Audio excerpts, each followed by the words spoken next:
ಆತ್ಮೀಯ ವಿದ್ಯಾರ್ಥಿಗಳೇ, ಆರ್ಜೆ ಕ್ಲಾಸಸ್ಗೆ ಸ್ವಾಗತ ಕೋರುತ್ತಾ ಈಗಾಗಲೇ ಕಳೆದ ಅವಧಿಯಲ್ಲಿ ನೀವು √5 ಒಂದು ಅಭಾಗಲಬ್ಧ ಸಂಖ್ಯೆ ಅಂತ ನೋಡಿದ್ದೀರಿ. ವಿದ್ಯಾರ್ಥಿಗಳೇ, ನಿಮ್ಮ ವಾರ್ಷಿಕ ಪರೀಕ್ಷೆಯಲ್ಲಿ √5 ಒಂದು ಅಭಾಗಲಬ್ಧ ಸಂಖ್ಯೆ ಎಂದು ಸಾಧಿಸಿ ಅಂತ ಹೇಳಿ 3 ಅಂಕಗಳಿಗೆ ಪ್ರಶ್ನೆಯನ್ನ ಕೇಳ್ತಾನೆ ಅಂತ ಹೇಳಿದ್ದೀನಿ. ಅದೇ ರೀತಿ √3 ಒಂದು ಅಭಾಗಲಬ್ಧ ಸಂಖ್ಯೆ ಅಂತ ಕೂಡ ಕೇಳಬಹುದು. ಇದು ಒಂದು ಮುಖ್ಯವಾದ ಪ್ರಶ್ನೆ ಅಂತ ನೋಡ್ತೀವಿ. ಇದನ್ನ ಯಾವ ರೀತಿ ಸಾಧಿಸಬೇಕು ಎಂಬುದನ್ನ ಇವತ್ತಿನ ಒಂದು ಅವಧಿಯಲ್ಲಿ ನೋಡೋಣ. ಮೊದಲಿಗೆ √3 ಒಂದು ಅಭಾಗಲಬ್ಧ ಸಂಖ್ಯೆ ಎಂದು ಸಾಧಿಸಿ ಅಂತ ಕೊಟ್ಟಿರ್ತಾನೆ. ಸೊ ಅದನ್ನ ನಾವು √3 ಒಂದು ಭಾಗಲಬ್ಧ ಸಂಖ್ಯೆ ಆಗಿರಲಿ. √3 ಒಂದು ಭಾಗಲಬ್ಧ ಸಂಖ್ಯೆ ಆಗಿರಲಿ ಅಂತ ಊಹೆ ಮಾಡ್ಕೊಳ್ತೀವಿ. ಭಾಗಲಬ್ಧ ಸಂಖ್ಯೆ ಅಂದ್ರೆ p/q ರೂಪದಲ್ಲಿ ವ್ಯಕ್ತಪಡಿಸಬಹುದಾದ ಸಂಖ್ಯೆಗಳು. √3 p/q ಅಂತ ನೋಡ್ತೀವಿ. ಇಲ್ಲಿ p qಗಳು ಪೂರ್ಣಾಂಕಗಳಾಗಿರುತ್ತವೆ, ಪೂರ್ಣಾಂಕಗಳಿಗೆ ಸೇರಿರುತ್ತವೆ ಮತ್ತು q ಎಂಬುದು 0 ಆಗಿರುವುದಿಲ್ಲ. ಅದೇ ರೀತಿ p ಮತ್ತು qಗಳು ಸಹ ಅವಿಭಾಜ್ಯ ಸಂಖ್ಯೆಗಳಾಗಿರುತ್ತವೆ. ಅಂದರೆ ವಿದ್ಯಾರ್ಥಿಗಳೇ, ಕೇವಲ ಒಂದನ್ನ ಮಾತ್ರ ಅಪವರ್ತನವನ್ನ ಹೊಂದಿರುತ್ತವೆ. ಅಂತವುಗಳಿಗೆ ನಾವು ಸಹ ಅವಿಭಾಜ್ಯ ಸಂಖ್ಯೆಗಳು ಅಂತ ಕರಿತೀವಿ. ಇನ್ನು ಇವಾಗ q ಇದ್ದದ್ದು ಈ ಸಮಾಚಿಹ್ನೆ ಈ ಕಡೆ ಬಂದಾಗ ಅಂದ್ರೆ q √3 p ಅಂತ ನೋಡ್ತೀವಿ. ಇನ್ನು ಈ ಒಂದು ಸಮೀಕರಣವನ್ನ ಎರಡೂ ಬದಿ ವರ್ಗಗೊಳಿಸಿದಾಗ ಅಂದ್ರೆ q √3 p² ಅಂತ ನೋಡ್ತೀವಿ. ಇಲ್ಲಿ q √3 ಅಂದ್ರೆ √3² ಅಂತಂದ್ರೆ √3 × √3, ಅವಾಗ √3 × √3 √9 ಆಗುತ್ತೆ. √9 ರ ಬೆಲೆ 3 ಅಂತ ನೋಡ್ತೀವಿ.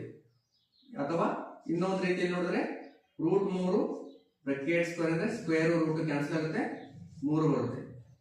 ಇವಾಗ q × ಸ್ಕ್ವೇರ್ q² ಆಗುತ್ತೆ. ಅವಾಗ 3q² p² ಅಂತ ನೋಡ್ತೀವಿ ವಿದ್ಯಾರ್ಥಿಗಳೇ. ಇಲ್ಲಿ 3 ಇದು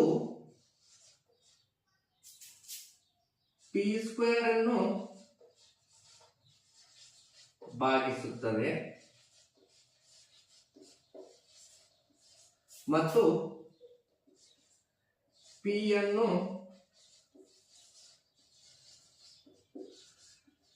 ಭಾಗಿಸುತ್ತದೆ. ವಿದ್ಯಾರ್ಥಿಗಳೇ, ಇನ್ನು p = 3m ಎಂದು ತೆಗೆದುಕೊಳ್ಳೋಣ.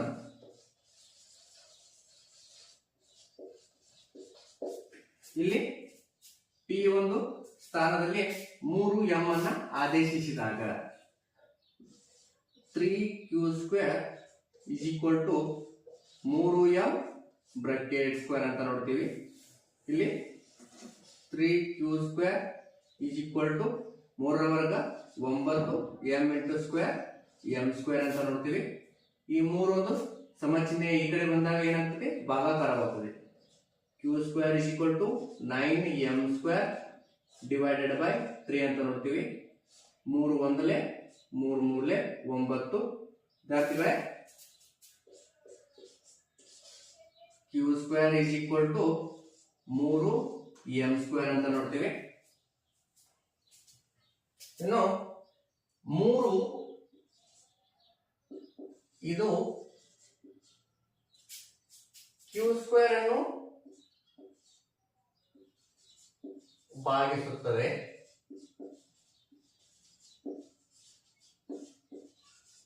ಮತ್ತು q ಅನ್ನು ಭಾಗಿಸುತ್ತದೆ. ವಿದ್ಯಾರ್ಥಿಗಳೇ ಇಲ್ಲಿ 3 ಅನ್ನುವಂಥದ್ದು ನಾವು ನೋಡಿದಾಗ ಇಲ್ಲಿ ಸಹ ಅವಿಭಾಜ್ಯ ಸಂಖ್ಯೆಗಳು ಅಂತ ನೋಡ್ತೀವಿ. ಕೇವಲ ಒಂದನ್ನ ಅಪವರ್ತನ ಹೊಂದಿರ್ತದೆ, ಆದ್ರೆ ಇಲ್ಲಿ 3 ಬಂದಿದೆ. ಸೊ ಆದ್ದರಿಂದ ಪಿ ಮತ್ತು ಕ್ಯೂಗಳು ಸಹ ಅವಿಭಾಜ್ಯಗಳು ಎಂಬ ಸತ್ಯ ಸಂಗತಿಗೆ ಇದು ವಿರುದ್ಧವಾಗಿದೆ. ಆದ್ದರಿಂದ √3 ಒಂದು ಭಾಗಲಬ್ಧ ಸಂಖ್ಯೆ ಎಂಬ ನಮ್ಮ ಊಹೆ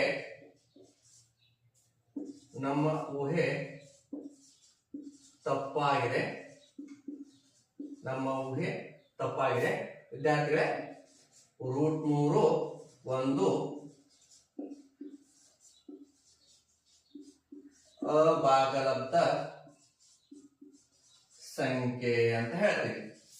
ವಿದ್ಯಾರ್ಥಿಗಳೇ, ಈ ಒಂದು ಸಮಸ್ಯೆಯನ್ನ ಯಾವ ರೀತಿ ನಾವು ಬಿಡಿಸಿದ್ವಿ ಅಂತ ನೋಡಿದಾಗ ಒಂದು 3 ರಿಂದ 4 ಬಾರಿ ನೀವು ಪ್ರಯತ್ನ ಮಾಡಿ, ಅವಾಗ ನಿಮಗೆ ತುಂಬಾ ಸುಲಭವಾಗಿ ತಿಳಿಯುತ್ತದೆ.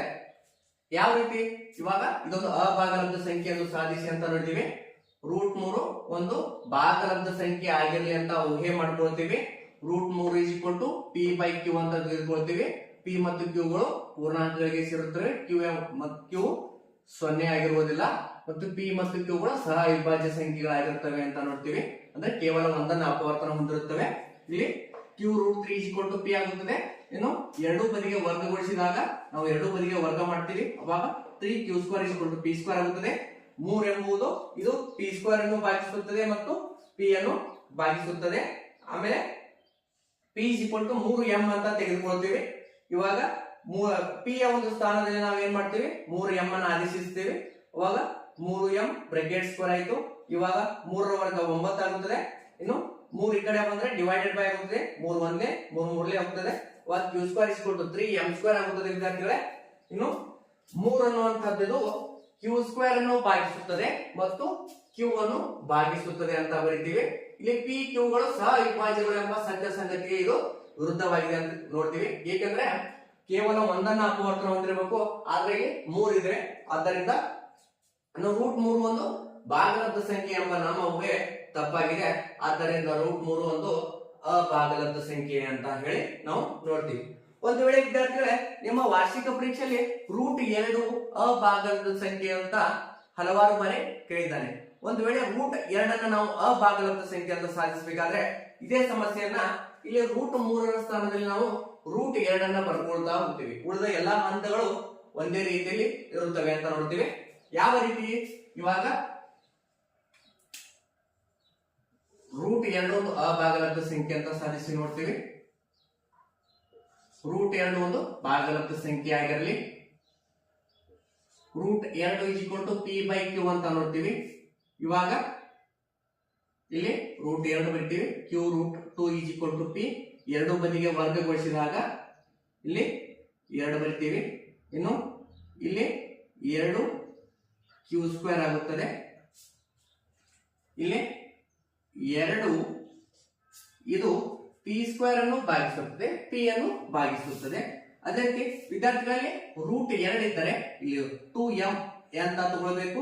3 ಇದ್ರೆ 3m ಅಂತ ತಗೊಳ್ಬೇಕು. 5 ಇದ್ದರೆ 5m ಅಂತ ತೆಗೆದುಕೊಳ್ಬೇಕು. ಇವಾಗ 2m ಅಂತ ಬರ್ಕೊಳ್ತೀವಿ. ಇವಾಗ 2q² 2q² 2m² ಅಂತ ಬರ್ತೀವಿ. ಇವಾಗ ಇಲ್ಲಿ 3 ರ ಸ್ಥಾನದಲ್ಲಿ 2 ಅನ್ನ ಬರ್ತೀವಿ. ಇವಾಗ 2 ರ ವರ್ಗ 4 ಆಗುತ್ತದೆ ವಿದ್ಯಾರ್ಥಿಗಳೇ. ಇಲ್ಲಿ 4 ಅಂತ ಬರ್ತೀವಿ. ಇನ್ನು ಇಲ್ಲಿ 4 ಅಂತ ಬರ್ತೀವಿ. ಇಲ್ಲಿ 2 ಬರುತ್ತದೆ. 2 1 2 2 ಅವಾಗ ವಿದ್ಯಾರ್ಥಿಗಳೇ ಇದು 2m² ಆಗುತ್ತದೆ ವಿದ್ಯಾರ್ಥಿಗಳೇ. ಇವಾಗ 2 ಇದು ಕ್ಯೂ ಸ್ಕ್ವೇರ್ ಅನ್ನು ಭಾಗಿಸುತ್ತದೆ ಮತ್ತು ಕ್ಯೂ ಅನ್ನು ಭಾಗಿಸುತ್ತದೆ. ವಿದ್ಯಾರ್ಥಿಗಳೇ, ಪಿ ಮತ್ತು ಕ್ಯೂಗಳು ಸಹ ಅವಿಭಾಜ್ಯ ಸಂಖ್ಯೆಗಳು ಎಂಬ ಸತ್ಯ ಸಂಗತಿಗೆ ಇದು ವಿರುದ್ಧವಾಗಿದೆ. ರೂಟ್ 2 ಒಂದು ಭಾಗಲಬ್ಧ ಸಂಖ್ಯೆ ಎಂಬ ನಮ್ಮ ಊಹೆ ತಪ್ಪಾಗಿದೆ. ಆದ್ದರಿಂದ ವಿದ್ಯಾರ್ಥಿಗಳೇ, ರೂಟ್ 2 ಒಂದು ಅಭಾಗಲಬ್ಧ ಸಂಖ್ಯೆ ಅಂತ ಹೇಳಿ ನಾವು ಸಾಧಿಸಿದ್ವಿ. ವಿದ್ಯಾರ್ಥಿಗಳೇ, ನಿಮ್ಮ ವಾರ್ಷಿಕ ಪರೀಕ್ಷೆಯಲ್ಲಿ ರೂಟ್ 3, ರೂಟ್ 2, ರೂಟ್ 5 ಅಭಾಗಲಬ್ಧ ಸಂಖ್ಯೆ ಎಂದು ಸಾಧಿಸಿ ಅಂತ ವಿದ್ಯಾರ್ಥಿಗಳೇ 3 ಅಂಕಗಳಿಗೆ ಪ್ರಶ್ನೆ ಬಹು ಮುಖ್ಯವಾಗಿದೆ. ಆದ್ದರಿಂದ ಈ ಒಂದು ಸಮಸ್ಯೆಯನ್ನ ನಾವು ನೋಡಿದ್ದೇವೆ.